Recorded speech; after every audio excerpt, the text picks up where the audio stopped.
Hi, it's Joy, and today we're watching Superman and Lois, Season 3, Episode 3, In Cold Blood. Very stressful where the season's going already, and we're already on Episode 3. I do not want to cry again today. A reminder that if you're watching this on YouTube, you can find all of the reactions unedited on my Patreon, and let's go! Is it nightmares? It's a nightmare about how he can't save her, right? Because this is something that's happening to her that he can do nothing to help her from. If she's in physical danger, he can come, he can fight whatever's hurting her. And it feels like everything's crumbling, right? Sweetheart, it's a nightmare. She's fast asleep. There's something wrong with her that you can't save her from, and it's awful, and I'm sorry. I found out I have stage 3 inflammatory breast cancer. And it's the next stage, you have to tell people. Stage 3? It was just irritation and swelling. This is gonna be really hard to watch. So that if it has spread, we get it all. You're gonna get through this. I'm gonna get through this, Dad. This is the worst part as well, because all the people she's telling are going through various degrees of stress and grief, and it's not only grief because she's not dead, but the kind of the fear and the pain and the grief over the situation, because I think you can grieve at things other than death. And so she kind of has to be the strong one when she should be allowed to break right now if she needs to. Strongest person I know. That doesn't always matter when it comes to illnesses, though. He just loves you so much. He's a shit dad, but he does love you. I said I didn't want to cry. Judge Reagan expedited my FOIA request to look at the sealed case files connected to Bruno Mannheim. I'm gonna get Chrissy going through them, see what she can find. Did they say to her that made her want to jump off of the building? I feel like at no point have we discussed why she was willing to commit suicide. I was gonna say murder herself, but... Oh. Food loses its taste, so we made all your favorites. My mum loved those, like, Werther's, like, they basically just taste, like, ridiculously sweet. She loved them when she was in chemo because it was the only thing she could taste. And, like, she has them now. It both reminds her of those times, and it's disgusting. Lana Lang. She's taken her name back. So, is that thing designed to keep bad people out, or just me in? A little bit of both. Sarah, you snuck off to a party. Am I the only one that's grounded? Nat went and Mr. Irons isn't mad? She didn't lie about going to a party and stayed home after.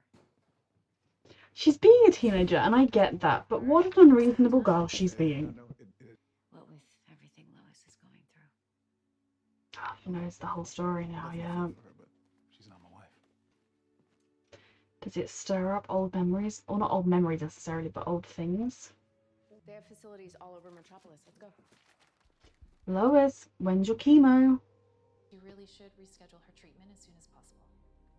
It's scary. You just don't want it to happen, and you just want to put it off, but you have to let it happen. Just got swept up in the case.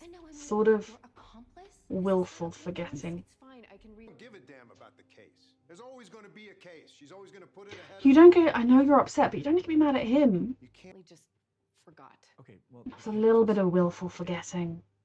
Lois. This is the story of a lifetime. I'm so close. Okay, Lois, but this you've story had is not more important than your health. Exactly. It's a story of a lifetime, and that will mean nothing if you don't have a I lifetime. promised today was an accident. I already rescheduled for tomorrow. Okay, great, then we'll go together. Mm-hmm. He is spending every minute of every day with you until that appointment. See how Maybe we could give her mom's watch? Oh. Why would you do that? I mean, I can engrave all our names on it. You know, show her that we're rooting for her, that we care. It's your mum's I'm watch. sure you could find something else. She's not your mother. Nah. Yeah, I know that. I just... I feel like this man has done a complete 180. Like, obviously he made himself not think of Lois as his wife a while ago, but he wanted Natalie to get to know her. He wanted Natalie to feel at home here and feel like she had a family here. So, again, you could say to her, well, it's a lovely idea, honey. Maybe your mum's watch is a bit loaded, and maybe we should keep that because it was your mum's, or whatever. But I love the it's a lovely idea. Not this kind of, she's not your mum. Like, it's just really interesting to me. Do what you want. Way to make her feel like shit. I was telling you about that we went to... Oh, Lord. Why don't you get on inside? Thought her dad was sick. Thank goodness. Well, at least if she finds out some other way, he can say, oh, look, I was going to tell you outside your house before your dad came out. Guess you better get back on home then. Nat, John boy.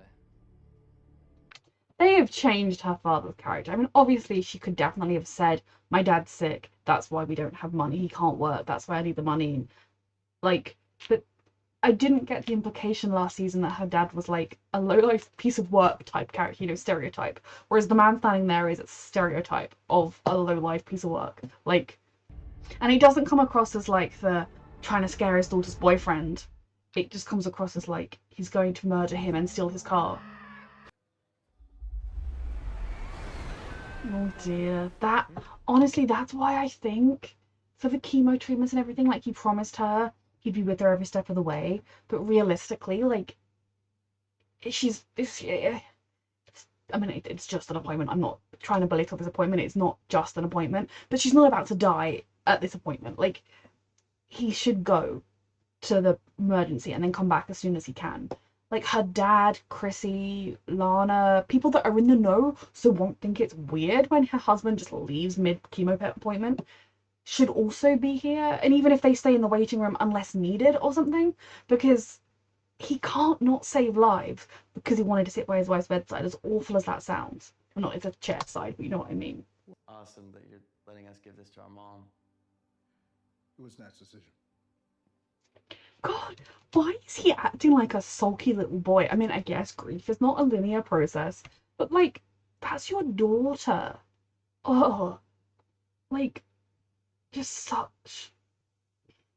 You know, I have to try and, you know, grief is not a linear process.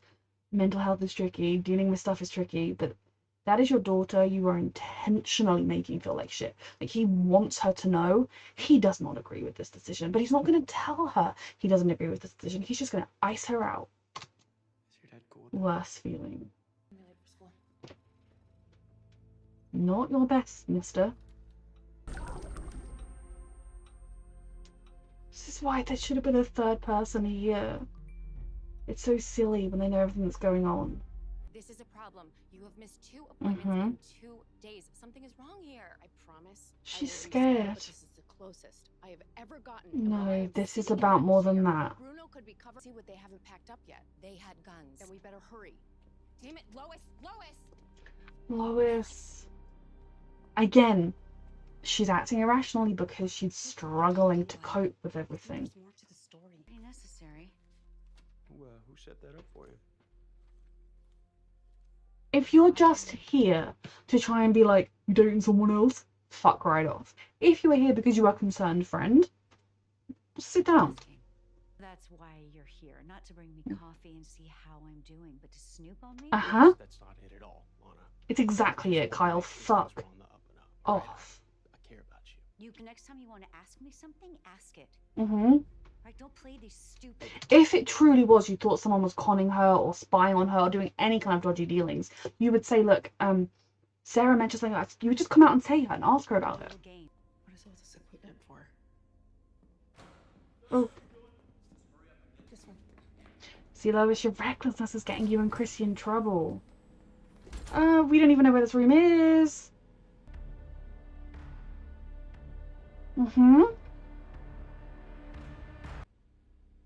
Is it going to be like What we found at the last facility. Superman blood from when he was briefly Freezing. injectable? There was a small one. Means he's not coming. While we're in the freezer, he's not coming, okay? We just got to get out of the freezer. Situation in Nepal. When I got back, they said she left early. How could you just leave her? Why weren't you there then?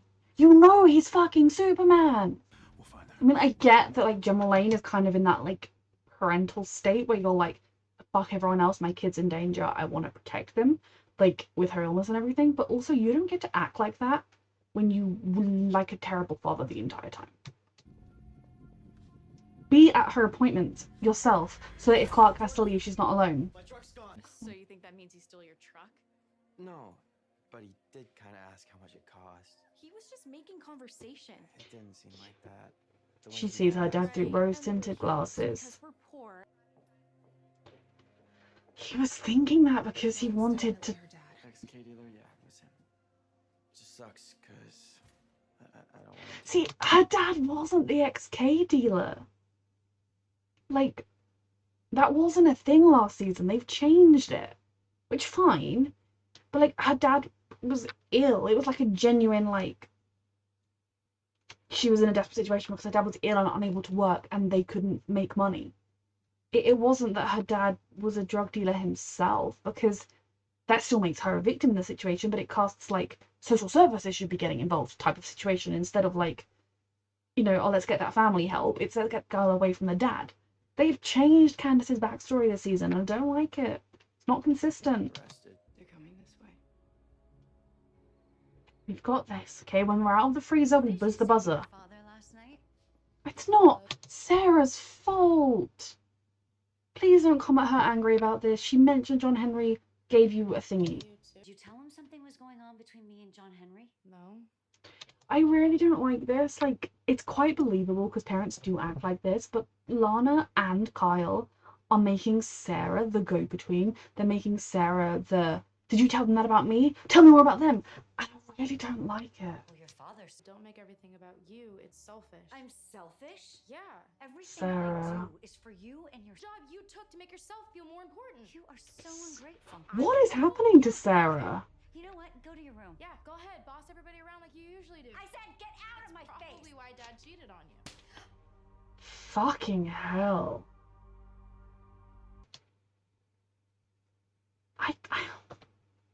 Does the writing feel different this season? Like, in general, like Sarah's just being a moody bitch.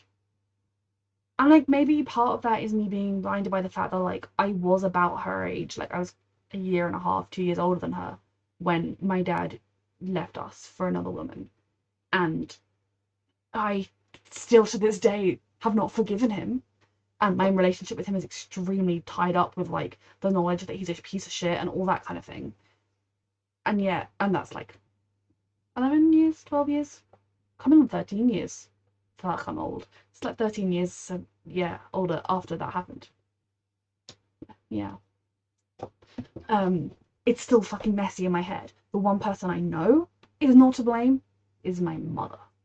From the fact that I have seen their relationship, yes, I haven't seen their relationship at the time of the cheating, but I have seen it not very long after.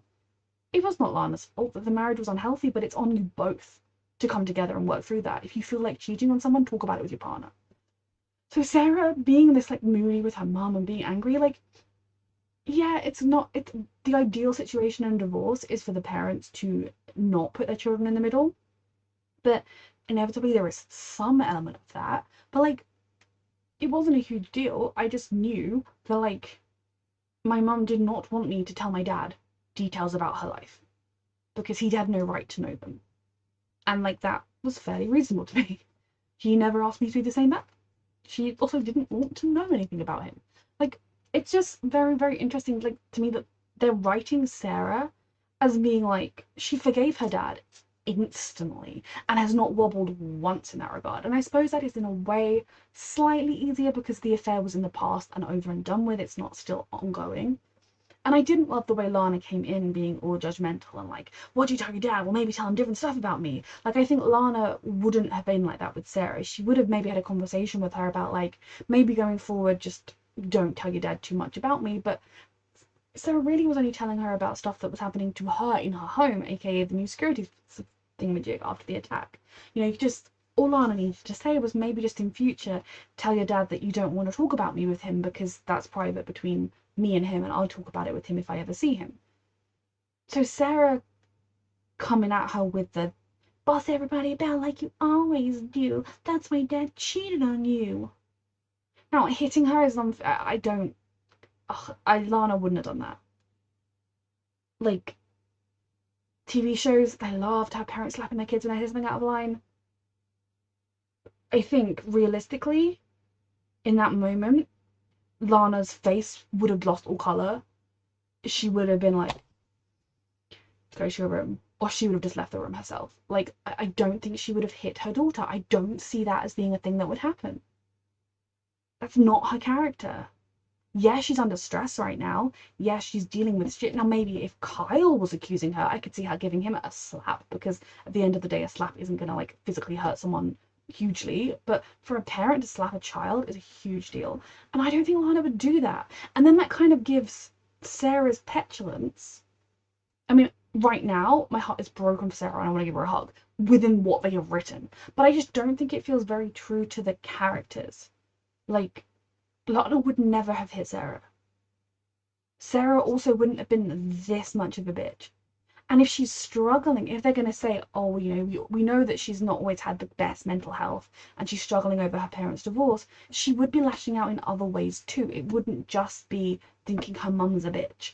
It would be being off with her friends. It would be withdrawing a bit. It would be sneaking out to multiple parties, not just one with Natalie where, you know, yeah, she got into a fight at the party, so I suppose you could argue she'd like, but she only really poured a drink over an idiot who was bullying her friend. Like, that was not the same situation. So I feel like by having Lana step so out of line in hitting Sarah, which is completely out of line, like if I was Sarah, I would be packing a bag and off to my dad's right now, asking if Sophie could come because mum is unstable.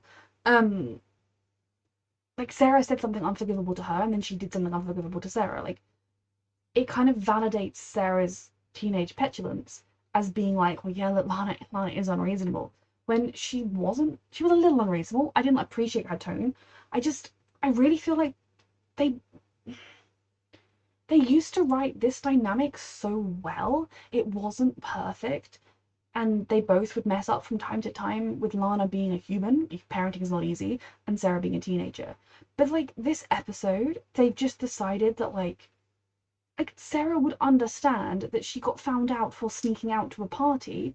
There was a reason she was sneaking out to the party, because she knew she wasn't allowed to go.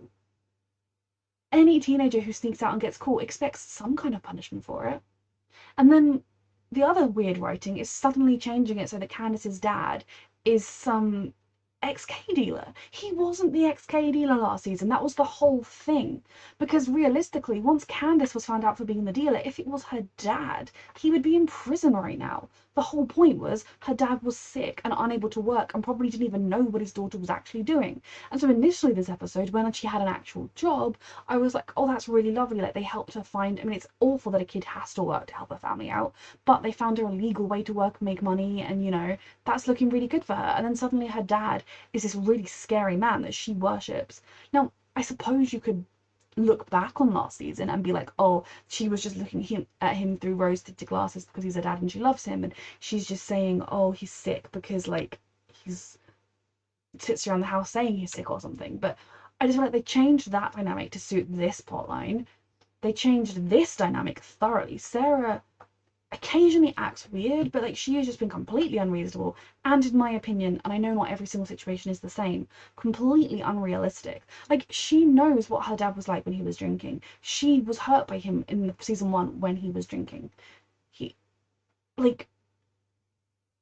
So she would know that that was all part of the behavior that was the affair, aka he was in the wrong in this scenario. So I just find that entire conversation, it was really hard to watch, really jarring. And then Sarah said something utterly unforgivable. And then Lana did something utterly unforgivable. And it's changed how I see both of those characters for forever. Like, what is this writing? Like, this show, and again, I'm being really negative right now, and I'm hoping it's just going to be this episode, and then it's going to pull through afterwards. Because I feel like they changed Candace. This is backstory. Candace is pretty Candace-like. I mean, I feel like Jonathan probably would have told her about the attempted kiss, given everything they've been through and everything he's been through with lying and not telling the truth. But he is also a teenager, and he didn't initiate it. He walked away like, it's awkward, but then he's wearing it. Like, I could kind of forgive that because he's a teenage boy. Candace's backstory thing changing, weird. This whole interaction was weird. And then I think so far they're handling Lois's cancer story well. Like, I don't think it's been done badly. But it's just also such a depressing storyline. And, like, if you've ever been through anything even vaguely similar, it can be very hard to watch at times. And yeah, like, sometimes you do need that. And it's good in a way to see somebody living with cancer, not just immediately dropping dead the next day because you've been told she has cancer. But it's a depressing fucking storyline, let's face it. The only time it's going to be uplifting is if when they ultimately tell her she's in remission, and I'm saying when. And then you have, like, this. Like, I used to, like, sit down to watch Superman and Lois, and I did today, and I'm like, Superman and Lois. Like, yeah, it's probably gonna make me cry at times. Yeah, it's gonna be scary, but the heart of this show's gonna beat full and strong. And then this episode came along and was like, nah, not today, bitch. So when it comes to episode 4, I'm gonna be more apprehensive than normal. And I'm really sorry to have ranted this long negatively. Like, it is just a criticism, and it's something that I try not to be overly negative, but at the same time, if I think, I'm not going to do fake reactions. So when I feel negative, I'm going to say it. What I'm actually really intrigued about is, if you have watched this far, is am I alone in thinking this? Did you watch that scene and think, actually, no, it is in keeping with the characters? Like, maybe they just have a very different relationship to the one I do with my mother, and so, like, I can never contemplate that kind of thing happening between us. Maybe you had a similar one, hopefully not with saying something that awful or your mum hitting you, but then maybe in your worst moments you have lived through something like that. I don't know. Is this not as out of character as it seems to me? Because that's fine. Like, I would love to know if other people thought that this was completely in character, because fucking hell. Go to therapy. Get Sarah to therapy, get you to therapy. And also with the boys. I'm currently standing outside some warehouse. Like, I get not wanting to get Sarah's dad in trouble, but at the same time, that's not Sarah. Sarah's dad's a piece of shit. Not wanting to get Candace's dad in trouble, who's an even worse piece of shit. But it's not actually helping Candace. Like, I suppose if she ended up in the foster care system, that wouldn't be great. But her dad's just going to get involved in more and more crimes and get an even worse situation happening. Getting that watch back. Fine. It's all of us. But we cannot be seen. Can you just speed in there, knock him He all needs out? some kind of We'd disguise. have to take out any cameras first. How long can you hold your breath? Hurry up, let's go. These kids are stressing me. Get it all out of here.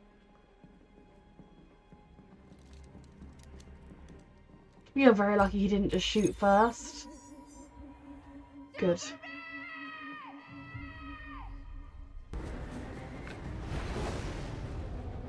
Like, kids, fuck, it's like his dream.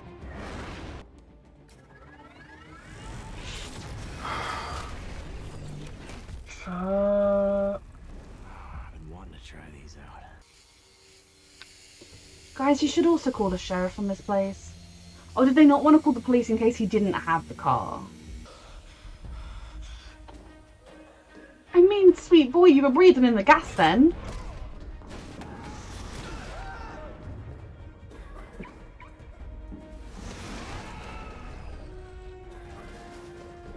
Can we get him out of here, please? He cannot hold his breath much longer.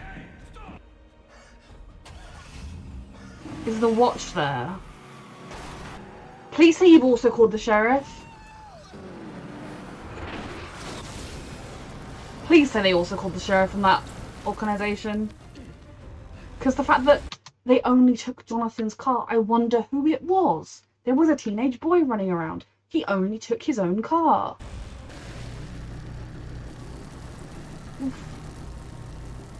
John, Superman's vitals are failing. You need to get there. Mm-hmm.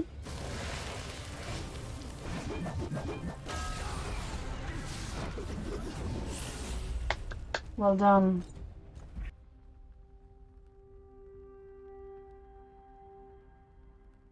Not a good day all round. How many times I say it, everyone is treating me the same way. Like I'm fragile, and damn it, I am not. You aren't fragile, but right now you Anyway, are and not until well. I am, everyone just needs to let me be me. Fine. It doesn't feel like you're taking this as seriously as you should be.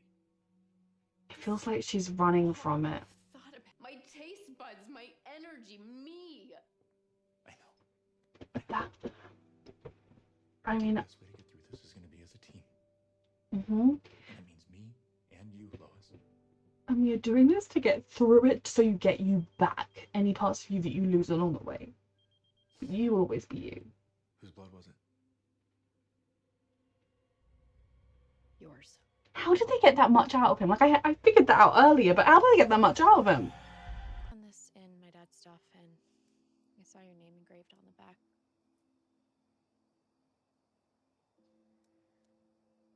Guess you were right.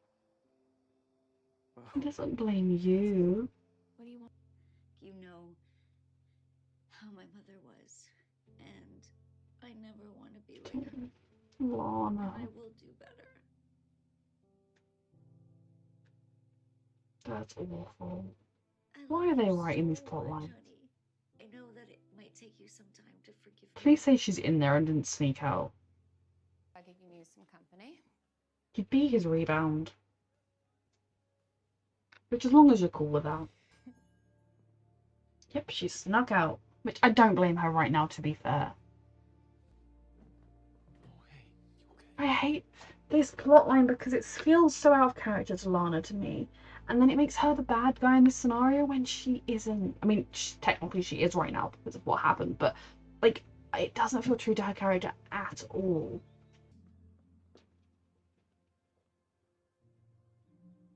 No one listens to me. This is a reminder that we're here for you. As my moms. Really lovely. Myself that I was trying to keep her from hurting so much.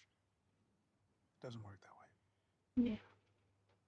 When she was in trouble, I realized that she's my friend. I'm just really worried about her. This is a good conversation. Admitting you were wrong and explaining why. Thank you. Really means a lot.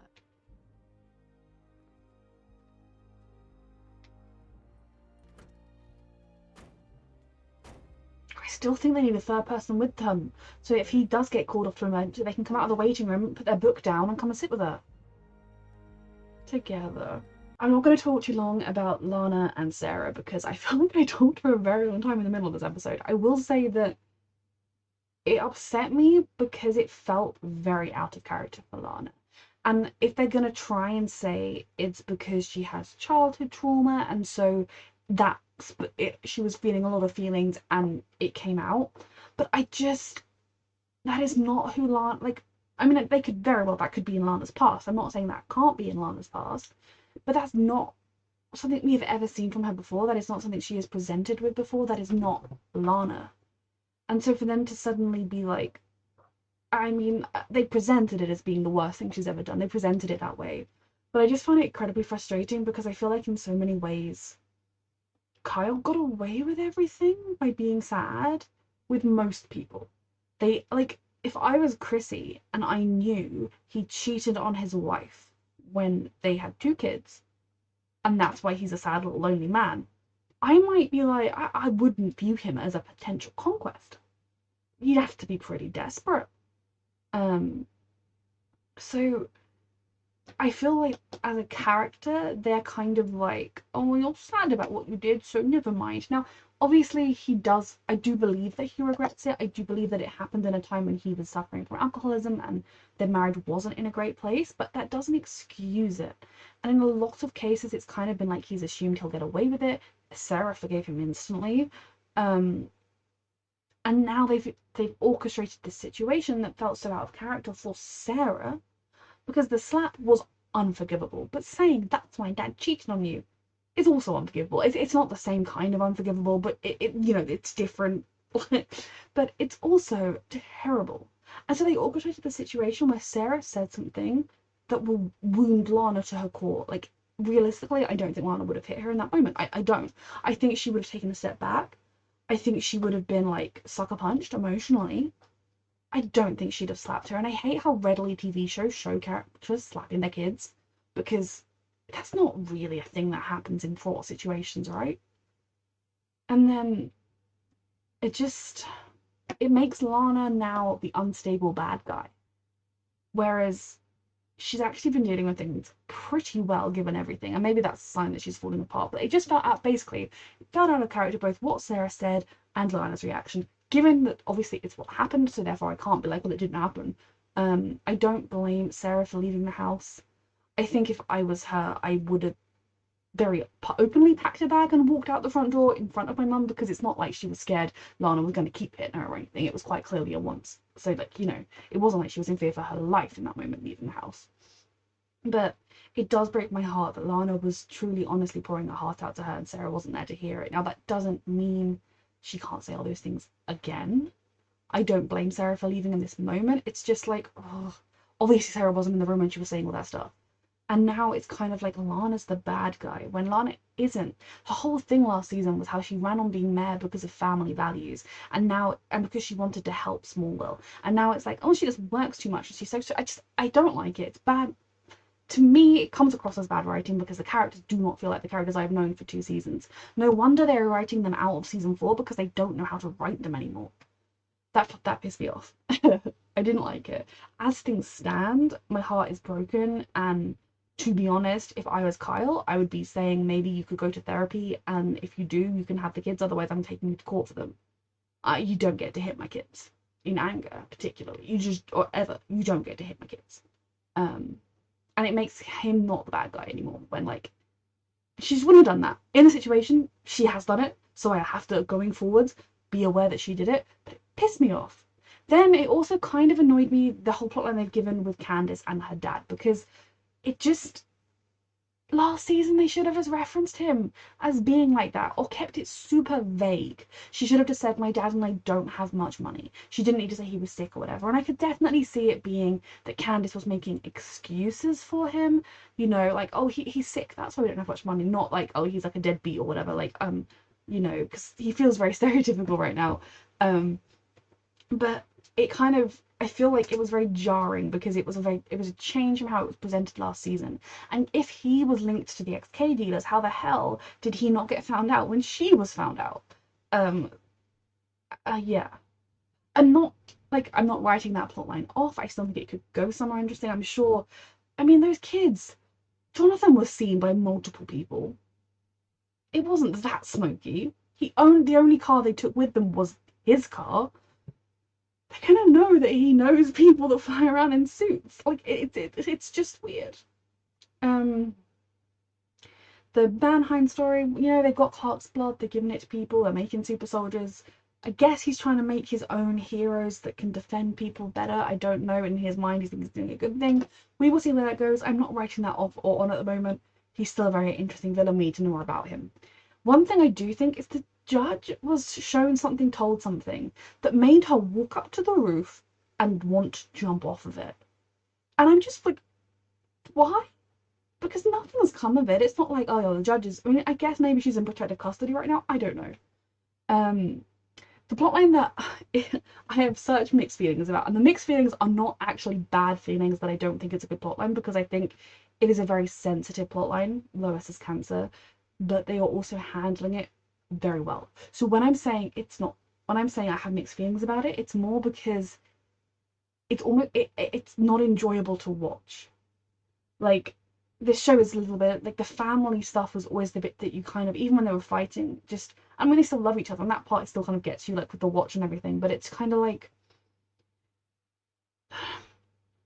it's very hard to watch a family go through this when I've been through a version of it, people I know are going through a version of it right now, we all have. And in some ways it's good to show someone going through it so people feel less alone, but at the same time, imagine like if my mum's cancer was now, it was with her, no it's not, but you know, and we watched Superman and Lois together every week, because if it had been on when she had cancer, I was like 13, we would have watched it together. It's the sort of show we would have watched together. We could not have watched this episode. It would have had to be turned off. Like, it would have just been awful. And so I kind of like, I'm so torn between like, yeah, we need to show that like she's still a person, she still matters. Having cancer doesn't stop her being her, and it's scary, and going, all those feelings you feel are valid. And at the same time, I'm like, this is a show about Superman, and he flies around and he saves the day. Why are we making it about very real issues that we have to face in the real world? So it's hard for me to watch in that sense. So far, I think they're doing a beautiful job. Obviously, the acting about it all is brilliant because these are brilliant actors, but the way they're handling it, from Lois's hesitance to get treatment, her not wanting to kind of let that guard down, her wanting to cling on to her being herself for as long as possible. No one knows how you're going to react to that kind of moment until it's all very well me sitting here to say things like, but just think, you know, yeah, maybe you'll lose your hair, maybe you'll lose some of your strength and your ability to do stuff, but when you get through the chemo and you're better, because that's the goal we're going for here, it's happening and I say so, when we get through to the other side, you're going to get all those things back and still have a life, and if you don't go to the treatment, you're just going to die and lose those things anyway. It's very easy for me to say that because I am not in her shoes. And I think you could see that she knew she was being irrational. She knew she was being silly. Not silly, but you know what I mean. She knew she was being silly in the sense of risking her health over this.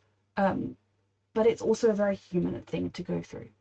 And kind of the different characters struggling to deal with it themselves and deal with her in the sense of deal with her by helping her, and not treating her differently, but also not letting her get away with not doing things that she needs to do, like going to chemo.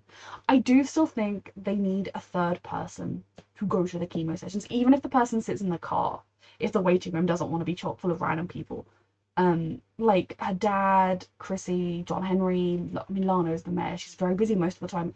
Lucy, fucking hell, could do something useful once in her life. Somebody to sit outside or in the waiting room with a book, read the book, and then if Clark has to leave, they go in and they sit with Lois so she's not alone. Because, yeah, you can go through chemo alone, I'm sure. Like, the first time in so many ways I think is the worst time because it's just so unknown. But no one wants to go through it alone, and she has such a wealth of people around her. So yeah. That plotline is being handled so well, but I'm not enjoying it in a lot of ways because it's not a plotline you're going to be like, oh, I can't wait to see the cancer plotline tonight. It's very much a show where you're like, oh, okay, I'm going to cry tonight. So yeah, it's tough. It's a lot, but yeah. I do still love the show. One, in my opinion, dodgily written episode isn't going to change that. I'm scared about where it's going and really intrigued basically to see if you also feel the same way as me. That just felt so out of character for Lana and Sarah. I felt some of John Henry's interactions with Natalie felt very out of character. They kind of saved that to an extent by having him acknowledge that to her and talk to her very, like, treating her very maturely about why he had been acting that way. I still don't think it's great. Like, if I was rewatching, I wouldn't be like, best interaction, but I would also be like, at least they kind of resolved that. And the watch was very sweet. Very, very sweet. So yeah, I love this show, but it's a tough watch at times at the moment. For good reasons and bad. Thank you so much for watching.